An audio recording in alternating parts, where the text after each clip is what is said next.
ಯಡಿಯೂರಪ್ಪನವರ ಜೀವನ ಹೆಂಗಾಯ್ತು ನೋಡ್ರಿ. ಅಂದ್ಕೊಂಡಂಗ 5 ವರ್ಷ ಅಧಿಕಾರಂತೂ ಮಾಡಕ್ಕಾಗ್ಲಿಲ್ಲ.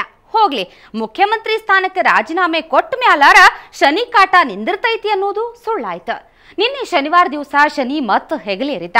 ಕೋರ್ಟಿಗೆ ಶರಣಾಗಿ ನಿನ್ನೆ ಸಂಜಿಕಿ ಜೈಲಿಗೆ ಹೋಗಿದ್ದ ಯಡಿಯೂರಪ್ಪನವರು ರಾತ್ರಿ ಎದಿವ್ಯಾನಿ ಹೆಚ್ಚಾಗಿ ದವಾಖಾನಿ ಸೇರಾರ್ ನೋಡ್ರಿ.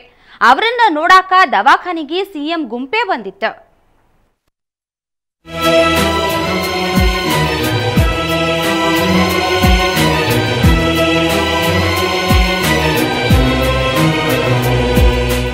ಹೌದು, ಸದ್ಯಕ್ಕೆ ಯಡಿಯೂರಪ್ಪನವರು ಬೆಂಗಳೂರಾಗಿನ ಜಯದೇವ ದವಾಖಾನ್ಯಾಗ ಅಡ್ಮಿಟ್ ಆಗ್ಯಾರ. ಮನಸ್ಸಿಗೆ ಭಾಳ ತ್ರಾಸ ಮಾಡ್ಕೊಂಡ ಅವರಿಗೆ ರಾತ್ರಿ ಬ್ಯಾನಿ ಹೆಚ್ಚಾಗಿತ್ತಂತ. ಅದಕ್ಕೆ ರಾತ್ರೋರಾತ್ರಿ ಇಲ್ಲಿ ಕರ್ಕೊಂಡು ಬಂದು ಟ್ರೀಟ್ಮೆಂಟ್ ಕೊಡ್ಸ್ಯಾರ. ಈ ಸುದ್ದಿ ತಿಳಿದ ಮುಂಜಾನೆ ಎದ್ದ ಕೂಡಲೇ ಮುಖ್ಯಮಂತ್ರಿ ಸದಾನಂದ ಗೌಡರು ಮತ್ತು ಮಂತ್ರಿಗಳು ಯಡಿಯೂರಪ್ಪನವ್ರನ್ನ ನೋಡಕ್ ಬಂದಿದ್ರು.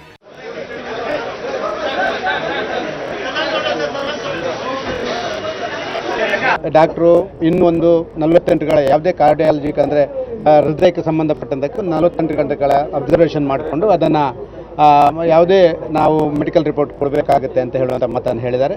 ದವಾಖಾನಿಗೆ ಯಡಿಯೂರಪ್ಪನವ್ರನ್ನ ನೋಡಕ್ ಬಂದಿದ್ದ ಶೋಭಾ ಮೇಡಮ್ ಅವ್ರ ಮುಖ ಅಂತೂ ಸಪ್ಪಗಾಗಿತ್ತು ನೋಡ್ರಿ.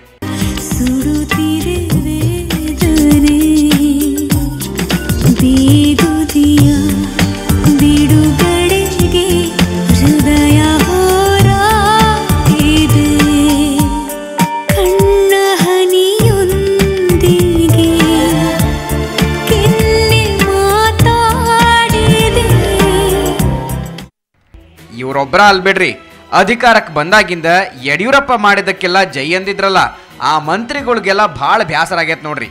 ಇನ್ನ ಮಾಜಿ ಸಿಎಂ ಸಾಹೇಬ್ರನ್ನ ಸದ್ಯಕ್ಕೆ ಜಯದೇವ್ ದವಾಖಾನಿ ಐಸಿಯುದಾಗ ಇಟ್ಟಾರ.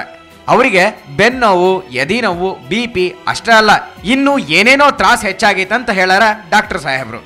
ಅವರಿಗೆ ಬಂದಂಥ ಸಮಯದಲ್ಲಿ ಅವರಿಗೆ ಸ್ವಲ್ಪ ಎದೆನಲ್ಲಿ ಡಿಸ್ಕಂಫರ್ಟ್ ಆಗಿ ಬಂದಿದ್ದರು. ಅವರಿಗೆ ಸುಮಾರು ದಿನಗಳಿಂದ ಅಧಿಕ ರಕ್ತದೊತ್ತಡ, ಸಕ್ಕರೆ ಕಾಯಿಲೆ ಮತ್ತು ಬೆನ್ನೋವು ಮತ್ತು ಯೂರಿನರಿ ಸಿಂಪ್ಟಮ್ಸ್ ಕೂಡ ಇದೆ. ಸೊ ಅದರಿಂದ ನಾವು ಅವರನ್ನು ICUನಲ್ಲಿ ಅಬ್ಸರ್ವೇಷನ್ಗೆ ಇಟ್ಟಿದ್ದೇವೆ. ಅವರ ಆರೋಗ್ಯದ ಬಗ್ಗೆ ತಪಾಸಣೆ ಭಾಳ ಮಾಡಬೇಕು. ಇನ್ನು 2 ದಿನ ಚೆಕಪ್ ನಡೀತೈತಿ ಅಂದಾರ ಡಾಕ್ಟರ್ ಸಾಹೇಬ್ರು. ಒಟ್ನ್ಯಾಗ ಯಡಿಯೂರಪ್ಪ ಸಾಹೇಬ್ರ ಹಣೆ ಬಾರ ಈಗಂತೂ ಸರಿ ಇಲ್ಲ ನೋಡ್ರಿ. ಅಧಿಕಾರ ಕಳ್ಕೊಂಡ್ರ, ಜೈಲು ಪಾಲಾದ್ರ, ಮತ್ತ ಈಗ ಬ್ಯಾನಿ ಹೆಚ್ಚಾಗಿ ದವಾಖಾನಿ ಸೇರ್ಯಾರ. ಮುಂದೆ ಇನ್ನೂ ಏನೇನಾಯ್ತೋ ದೇವರಾಟ ಯಾರಿಗ್ ಗೊತ್ತದ್ರಿ. ರವಿಕುಮಾರ್ ಜೊತೆ ಮಸೂದ್, ಸುವರ್ಣ ನ್ಯೂಸ್ 24/7 ಬೆಂಗಳೂರು. ಯಡಿಯೂರಪ್ಪ ಅರೆಸ್ಟ್ ಆಗಿದ್ದು ಚಲೋ ಆಗೈತಿ. ಪ್ರಜಾಪ್ರಭುತ್ವದಾಗ ನಂಬಿಕೆನ ಕಳ್ಕೊಂಡಿದ್ದ ಮಂದಿಗೆ ಇದು ಪಾಠ ಆಗ್ಯದ ಅಂದಾರ ಸ್ವಾಮೀಜಿಗಳು. ರಾಜಕೀಯ ಮಂದಿ ಅಧಿಕಾರ ಅಂದ್ರ ತಮಗ್ ಬೇಕಾದಂಗ ನಡೆಸಾಕತ್ತಿದ್ರ, ಹಿಂಗಾರ ಭ್ರಷ್ಟಾಚಾರಕ್ಕೆ ಬ್ರೇಕ್ ಬಿದ್ದಂಗ ಆಗ್ಯದ ಅಂತಾರ ಸ್ವಾಮೀಜಿಗಳು. ಯಡಿಯೂರಪ್ಪ ಒಬ್ಬನೇ ಅಲ್ಲ, ಜನಾರ್ದನ್ ರೆಡ್ಡಿ ಒಬ್ಬನೇ ಅಲ್ಲ, ಎಲ್ಲ ರಾಜಕಾರಣಿಗಳು ಇದೊಂದು ನೀತಿ ಪಾಠ. ಈ ನೀತಿ ಪಾಠವನ್ನ ಮುಂಬರುವ ರಾಜಕಾರಣಿಗಳು ಬಹಳ ಚೆನ್ನಾಗಿ ಅರ್ಥ ಮಾಡಿಕೊಂಡು ಸರ್ಕಾರದ ಕೆಲಸ ಅಂದ್ರೆ ದೇವರ ಕೆಲಸ ಅಂತ ಏನೋ ವಿಧಾನಸೌಧದ ಮುಂದೆ ಹಾಕಿದ್ದಾರೆ. ಅದನ್ನ ಎಲ್ಲರೂ ಅದನ್ನು ಓದ್ಕೊಂಡು ಆ ನೀತಿ ಪಾಠದ ಹಾಗೆ ನಡೆದು ಬಿಟ್ರೆ ಕರ್ನಾಟಕ, ಬರೀ ಕರ್ನಾಟಕ ಅಲ್ಲ, ಸುವರ್ಣ ಕರ್ನಾಟಕ ಮಾಡ್ಲಿಕ್ಕೆ ಸಾಧ್ಯ ಇದೆ. ವಿಚಾರಾಧೀನ ಅವ್ರದ್ದು ಒಂದು ಇತ್ಯರ್ಥಿದೆ ಮುಂದಿನ ಕಾಲದಲ್ಲಿ, ಮುಂದಿನ ದಿನಮಾನದಲ್ಲಿ. ಯಾಕಂದ್ರೆ ಕಾನೂನಕ್ಕಿಂತಲೂ ಮತ್ತು ದೊಡ್ಡವರು ಯಾರೂ ಇಲ್ಲ, ಕಾನೂನುವೇ ಸರ್ವಸ್ವ. ಆ ಕಾನೂನು ಚೌಕಟ್ಟದಲ್ಲಿ ಏನು ಆಗ್ತದೆ ಎಂಬುದನ್ನು ಮುಂದೆ ನಾವು ಕಾಯ್ದು ನೋಡಬೇಕಾಗ್ತದೆ.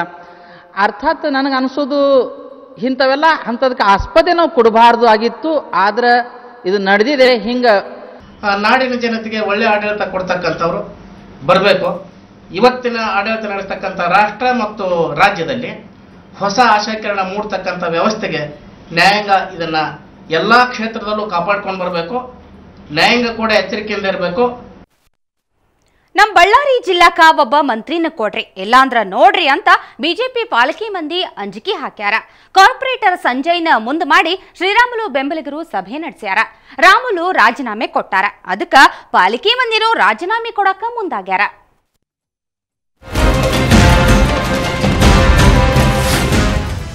ಬಳ್ಳಾರಿಯಿಂದ ಸ್ವಲ್ಪ ದೂರದಾಗ ಸೋಮು ಫಾರಂ ಹೌಸ್ ಐತಿ. ಅದ್ರಾಗ ಬಿಜೆಪಿ ಪಾಲಿಕೆ ಮಂದಿ ತಮ್ಮ ಬೆಂಬಲಿಗರ ಜೊತೆಗೆ ಸಭೆ ಮಾಡಿದ್ರು. ಸಭೆ ಮುಗಿದ್ಮ್ಯಾಗ ಪಾಲ್ಕಿ ಸದಸ್ಯ ಸಂಜಯ್ ಮಾತಾಡಿದ್ರು. ಸರ್ಕಾರ ಮಾಡ್ಲಿಕ್ಕ ಶ್ರೀರಾಮುಲು ಬೆನ್ನಿಗೆ ಬಿದ್ದಿದ್ರು ಬಿಜೆಪಿ ರಾಜ್ಯಾಧ್ಯಕ್ಷ ಈಶ್ವರಪ್ಪ. ಈಗ ಅವ್ರನ್ನೇ ಲೆಕ್ಕಕ್ಕ ತಗೋವಲ್ರು. ಬಳ್ಳಾರಿ ಜಿಲ್ಲೆಗೆ ಮಂತ್ರಿ ಕೊಡ್ಬೇಕು, ಇಲ್ಲ ಅಂದ್ರ ಗ್ರಾಮೀಣದ 8 ಮಂದಿ ರಾಜೀನಾಮೆ ಕೊಡ್ತೀವಿ ಅಂದಾರ. ನಾನಂತೂ ಇದು ಮಾಡ್ಬೇಕಂತೇಳಿ ಇದ್ದೀನಿ. ಯಾಕಂದ್ರೆ ಕనుక ನಾನು ಕೇವಲ ಈಶ್ವರಪ್ಪರಿಗೆ ನಾನು ಇದು ಮೆಸೇಜ್ ಕೊಡ್ಬೇಕಂತೇಳಿ ಇದು ಮಾಡಿರೋದು. ಈಶ್ವರಪ್ಪರು ನೀವು ಅರ್ಥ ಮಾಡ್ಕೊಳ್ಳಿ, ಕಷ್ಟದಲ್ಲಿದ್ದಾಗ ಅಲ್ಲ ಎಲ್ಲ ಟೈಮಲ್ಲೂ ಇರಬೇಕು ಪಾರ್ಟಿ ಅಂದಾಗ. ಇವತ್ತಿಗೆ ಸಹ ಕಾರ್ಯಕರ್ತನಾಗಿ ಇರ್ತಾನಂತ ಹೇಳ್ತದನ್ನ ಶ್ರೀರಾಮುಲು, ಅದನ್ನ ನೀವು ದಯವಿಟ್ಟು ಅರ್ಥ ಮಾಡ್ಕೊಳ್ಳಿ. ಸಭೆಗೆ ಶ್ರೀರಾಮುಲು ಬರ್ತಾರ ಅನ್ನೋ ಸುದ್ದಿ ಇತ್ತು, ಆದ್ರ ಸಭೆಗೆ ರಾಮುಲು ಬರ್ಲೇ ಇಲ್ಲ.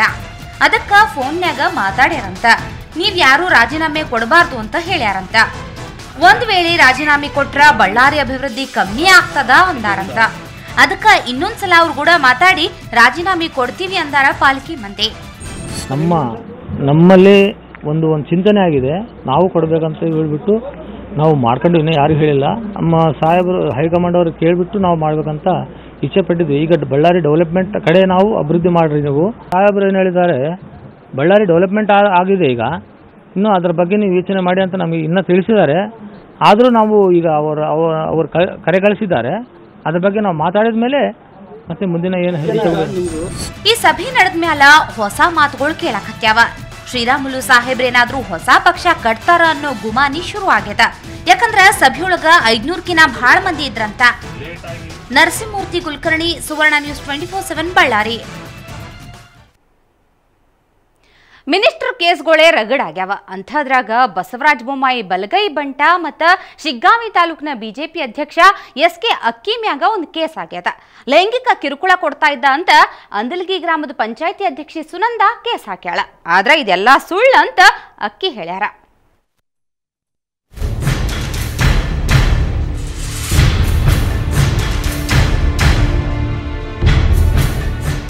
ಇವ್ರ ಹೆಸರು SK ಅಕ್ಕಿ. ಮಿನಿಸ್ಟರ್ ಬಸವರಾಜ ಬೊಮ್ಮಾಯಿ ಬಲಗೈ ಭಂಟ, ಶಿಗ್ಗಾವಿ ತಾಲೂಕು ಬಿಜೆಪಿ ಅಧ್ಯಕ್ಷ ಆಗ್ಯಾರ. ಇವ್ರ ಮ್ಯಾಲ ಲೈಂಗಿಕ ಮತ್ತು ಮಾನಸಿಕ ಕಿರುಕುಳದ ಕೇಸ್ ದಾಖಲಾಗ್ಯದ. ಕಣ್ಣಾಗ್ ನೀರ್ ಹಾಕ್ತಾ 100 ಮಂದಿ ಮುಂದೆ ನಿಂತಿರೋ ಈಕಿನ ಅಕ್ಕಿ ಮ್ಯಾಲ ಕೇಸ್ ಹಾಕಿದಾಕಿ. ಈಕಿ ಶಿಗ್ಗಾವಿ ತಾಲೂಕಿನ ಅಂದಲಗಿ ಗ್ರಾಮದ ಪಂಚಾಯತಿ ಅಧ್ಯಕ್ಷೆ ಸುನಂದ. ಬೊಮ್ಮಾಯಿ ಮಿನಿಸ್ಟ್ರು ಅದಾರ ಅಂತ ಪಂಚಾಯತಿ ಕೆಲಸದಾಗ ಕೈ ಹಾಕ್ತಿದ್ದ. ಉದ್ಯೋಗ ಖಾತ್ರಿಯೊಳಗ ಕೆಲಸ ಆಗದೇ ಇದ್ರು ಕೆಲಸ ಮಾಡೀನಿ ಅಂತ ಬಿಲ್ ಪಾಸ್ ಮಾಡುವಂತ ಸುನಂದಾಗ ಆಗಿಂದಾಗಿ ಒತ್ತಡ ಹಾಕ್ತಿದ್ದ. ಇದಕ್ಕ ಒಪ್ಪದಿದ್ದಾಗ ಮಂಚಕ್ ಬಾ ಅಂತ ಕರೀತಿದ್ದ ಅಂತ ಬಂಕಾಪುರ ಸ್ಟೇಷನ್ನಾಗ ಕೇಸ್ ಹಾಕ್ಯಾಳ ಸುನಂದ. ಬೆಂಗಳೂರಿಗೆ ಬಾ, ದಿಲ್ಲಿಗೆ ಬಾ, ಹಾನಗಲ್ ಕೋರ್ಟಿಗೆ ಬಾ ಅಂತೇಳಿ ಕೇಳ್ತಾರೆ. ನಿಮ್ಮ ತವ್ರ ಮನೆ ಹಸ್ನಾಬಾದಿ ಅಂತೀರಿ, ಹಸ್ನಾಬಾದಿಗೆ ಬಾ ಅಂತೇಳಿ ನಮ್ಮ ಕತ್ರಿಯಲ್ಲಿ ಬರುವುದು ನಾವು. ಅಲ್ಲಿ ಬಂದು ನಿನ್ನ ಗಾಡಿ ಹತ್ತು ಅಂತ ಕೇಳ್ತಾರೆ. ನನಗೆ ಬಾಯಲ್ಲಿ ಬೂಟು ಇಟ್ಟುತ್ತೇನೆ ಅಂತ ಹೇಳಿದೆ. ನಾನು ಇದೇ ಮಾತು ಇನ್ನೊಮ್ಮೆ ನಾಡಿದರೆ ವಜ್ಜೆ ಆಗುತ್ತದೆ ಅಂತ ಹೇಳಿದೆ. ಆದ್ರ ಸುನಂದ ಆರೋಪ ಎಲ್ಲಾ ಸುಳ್ಳೈತಿ. ಆಕಿ ಹೇಳ್ದಂಗ ನಾ ಲೈಂಗಿಕ ಕಿರುಕುಳ ಕೊಟ್ಟಿಲ್ಲ ಅಂದಾರ ಅಕ್ಕಿ ಸಾಹೇಬ್ರು. ಸುನಂದ ಮ್ಯಾಲ ಮಾನನಷ್ಟ ಮೊಕದ್ದಮೆ ಹಾಕ್ತೀನಿ ಅಂತ ಹೇಳಾರ. ಸಂಬಂಧಿಕರೇನು ಸದಸ್ಯರದಾರ, ಅವ್ರಿಗೆ ನಾವು ಅಧ್ಯಕ್ಷರಿಗೆ ಹಿಂಗೆ ಆಪಾದನೆ ಮಾಡಿದ್ರೆ ಅವರು ಏನು ನಾಮಿನೇಷನ್ ಇದೇನು ಅವಿಶ್ವಾಸಕ್ಕೆ ಏನು ಕೊಟ್ಟಾರ ಅದನ್ನ ಹಿಂದೆ ಪಡಿತಾರ ಅನ್ನೋ ಒಂದು ಹೆದರಿಕೆ ಮಾಡಬೇಕು, ಹೆದರಿಸ್ಬೇಕು, ನಮ್ಮ ಮಾನವನ್ನು ಕಳಿಬೇಕು ಅನ್ನೋ ಒಂದು ದುರುದ್ದೇಶದಿಂದ ಆಪಾದನೆ ಮಾಡಿ. ಇದು ಸತ್ಯಕ್ಕೆ ದೂರವಾದ ಸಂಗತಿ. ಗ್ರಾಮ ಪಂಚಾಯತ್ನಾಗ ಸುನಂದ ವಿರುದ್ಧ 11 ಸದಸ್ಯರು ಅವಿಶ್ವಾಸ ನಿರ್ಣಯ ಮಾಡ್ಲಿಕ್ಕೆ ಮುಂದಾಗ್ಯಾರ. ಅದಕ್ಕ ಹಿಂಗ್ ಮಾಡ್ಯಾಳ ಅಂತಾರ ಅಕ್ಕಿ. ಬೊಮ್ಮಾಯಿ ಸಾಹೇಬ್ರ ಜೊತೆಗೆ ಮಾತನಾಡಿ ಮುಂದೆ ಏನೇನ್ ಮಾಡ್ಬೇಕಂತ ನಿರ್ಧಾರ ಮಾಡ್ತೀವಿ ಅಂತಾರ. ಒಟ್ನಾಗ ಅಕ್ಕಿ ಕೇಸ್ ಏನಾಗ್ತದ ಅನ್ನೋದು ಮುಂದೆ ನೋಡ್ಬೇಕಾಗ್ಯದ. ಸುರೇಶ, ಸುವರ್ಣ ನ್ಯೂಸ್ 24/7 ಹಾವೇರಿ.